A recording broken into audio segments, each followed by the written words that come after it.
କାଠ ଅଭାବ। କାଠ ମିଳୁନି ତ ପର କଥା। ଆମେ ମାନେ ଜାଣିଛୁ ଲକ୍ଷ ଲକ୍ଷ ଶ୍ରଦ୍ଧାଳୁ ଗଲେ ପୁରୀର ଅଭଡ଼ାର ଅଭାବ ହୁଏନି। ଯଦି 100 ଲୋକଙ୍କ ପାଇଁ ଅଭଡ଼ା ରନ୍ଧା ହୁଏ ଲକ୍ଷ ଲକ୍ଷ ଖାଆନ୍ତି ପ୍ରସାଦ। କିନ୍ତୁ ଇଏ 2 ବର୍ଷରେ ଆସିଲା ପରେ ଆଜ୍ଞା ଅଭଡ଼ା ରାନ୍ଧିବା ପାଇଁ କାଠର ଅଭାବ। ତ ଇଏ କ'ଣ କହିଲେ କହିବା କଥା ନୁହେଁ।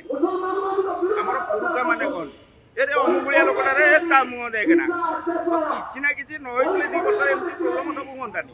ଆଜି କୋଉମାନେ ଦେଖୁନାହାନ୍ତି ଆପଣ ପଣ୍ଡିତ ରାଜରାସ୍ତାରେ, ଶିକ୍ଷକ ରାଜରାସ୍ତାରେ, ଡାକ୍ତର ରାଜରାସ୍ତାରେ, ଷ୍ଟୁଡେଣ୍ଟ ମାନେ ରାଜରାସ୍ତାରେ, ଶ୍ରମିକ ସଂଗଠନ ରାଜରାସ୍ତାରେ। ଇଏ ଭଲରେ ଅଛି କି 2 ବର୍ଷ? ଆମ ସିପିଏମ୍ ପାର୍ଟି ସମୟରେ ବି ସେୟା ହଉଥିଲା।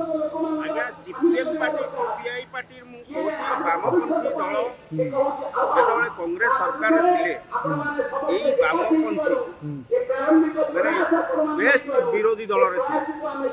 ବିରୋଧୀ ଦଳ ଥିଲାବେଳେ ଇଏ ସମସ୍ତେ କହୁଛନ୍ତି ଏ ଯୋଉ ଚାଉଳ ହେରିକା ଏମାନେ ସବୁ ଆଣିଛନ୍ତି ମୋତେ ଫଟୋ ମାରିଦେଇ କହୁଛନ୍ତି ଆମେ ମାନେ ସବୁ ଚାଉଳ। ଆଜ୍ଞା ଏ ଯୋଉ ବିଲ୍ଟାକୁ ପାସ୍ କରିବା ଲୋକ ହେଲେ ବାମପନ୍ଥୀ ଜାଣିଛନ୍ତି। 200 ଦିନର କାମ ମହାତ୍ମା ଗାନ୍ଧୀ ଯୋଉ ଗ୍ରାମୀଣ ଯୋଜନା 200 ଦିନର କାମକୁ ଏଇ ବାମପନ୍ଥୀ ମାନେ ଆଣିଛନ୍ତି।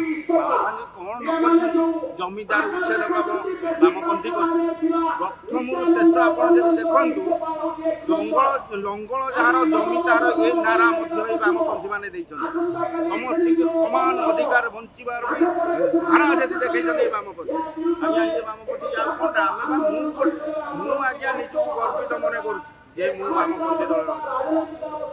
ମୋତେ ପଛେ ବାଘ ଖାଉ ମୋ ପଛେ କଳଙ୍କ ନଥାଉ ଏ ବାମପନ୍ଥୀର ମାନସିକତା। ଆପଣ ଦୁର୍ନୀତିଗ୍ରସ୍ତ ନୁହେଁ? ସିପିଏମ୍ ବହୁତ ଦୁର୍ନୀତିଗ୍ରସ୍ତ ହୁଅନ୍ତି।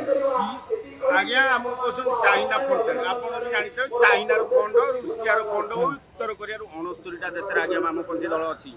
ଯଦି ଆଜ୍ଞା ଆମ ବାହାରୁ ଫଣ୍ଡ ଆସନ୍ତେ ନା ଭୁବନେଶ୍ୱର ଉତ୍ତରରୁ ମଧ୍ୟମକୁ ଆସିବା ପାଇଁ ଏରୋପ୍ଲେନରେ ଆସନ୍ତି।